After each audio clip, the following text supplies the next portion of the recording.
Hello வணக்கம். தமிழ் சொன்னாவில் இந்த தமிழ்நாட்டின் ஆளுநர் ஆர்.என். ரவி வந்து திறந்தவே மாட்டாரா? ஏற்கனவே வந்து பார்த்திங்கன்னா 10 மசோதா கையெழுத்திடாமல் உச்சநீதிமன்றம் வந்து அவரை பிடிச்சி காரி துப்பியிருக்கு. காரி துப்பி உனக்கெல்லாம் அறிவு இருக்கா இல்லையா, இல்லை நீ இந்த ஆளுநர் பதவிக்கு பொருத்தமானவனா இல்லையா, உனக்கே தான் இதெல்லாம் தெரியலையே, உனக்கே எனக்கு இந்தியன் சட்டத்திட்ட லா உனக்கு தெரியல, அப்புறம் நீ எதுக்கு இந்த பொறுப்பில் இருக்கிற அப்படின்னு சொல்லி மூஞ்சி மேலே காரி துப்பியிருக்கு. அப்பையும் அது கொஞ்சம் கூட அசைக்கப்படாமல், ஏன்னா இவங்கெல்லாம் ஆர்எஸ்எஸ் குரூப்புலாம் வந்து பார்த்திங்கன்னா அந்த அசிங்கன்றதெல்லாம் கிடையாது. நீ எவ்வளவு தான் காரி மூஞ்சி மேலே துப்பினாலும் அப்படியே தொடச்சிக்கிட்டு அதுக்கு அடுத்த கட்டம் என்ன பண்ணுவாங்களோ அதை செஞ்சுக்கிட்டே இருக்கும்.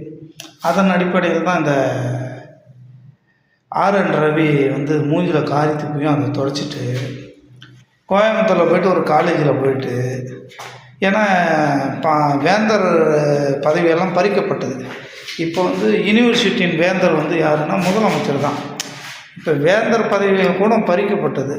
அந்த ஆளுநர் காலேஜில் போய்ட்டு என்ன பண்ணுறாரு, மக்களுக்கு வந்து ஒரு ஸ்டூடெண்ட் வந்து மாணவர்களுக்கு வந்து ஒரு நல்ல கருத்துக்களை கொடுக்கணும், நல்ல கருத்துக்களை சொல்லி நீங்களாம் இப்படி படிக்கணும், இப்படி போகணும் வரணும், நல்லா நம்ம நாட்டை வந்து வளமாக வச்சுக்கணும், இன்னும் வருங்காலங்களில் நம்ம நாடு வந்து வல்லரசு ஆகணும் அப்படின்னு சொல்லி மாணவர்களுக்கு இதை போன்ற அறிவுரைகள் வந்து சொன்னால் பரவாயில்ல. ஆனால் இவர் என்ன சொல்கிறாருன்னா, எல்லோரும் எழுந்து நின்று ஸ்ரீ ஜெயராம் சொல்லுங்கள், பாரத் மாதாக்கு சொல்லுங்கள் அப்படின்னு சொல்லி ஜெயராம் கோஷத்தை வந்து போட சொல்கிறாரு பள்ளி மாணவர்களிடையே.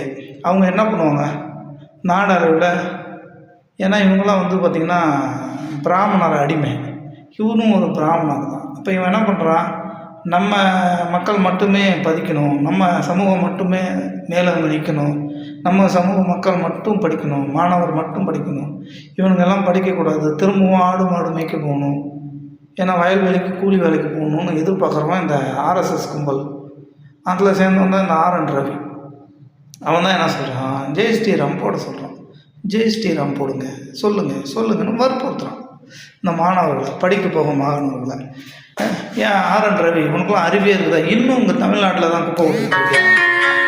உனக்கு வந்து வெக்கம் மானம் சூடு சொரணம் இருந்தால் இன்னும் கிளம்பியிருக்கணுமே. உன்னை எவ்வளோ அசிங்கப்படுத்தினாலும் நீ திருந்தவே மாட்டியா ஆர்.என். ரவி? நீ எல்லாம் மனுஷ பிறவியா இல்லை என்ன பிறவினே தெரியலையா? மக்களுக்கு நல்லதை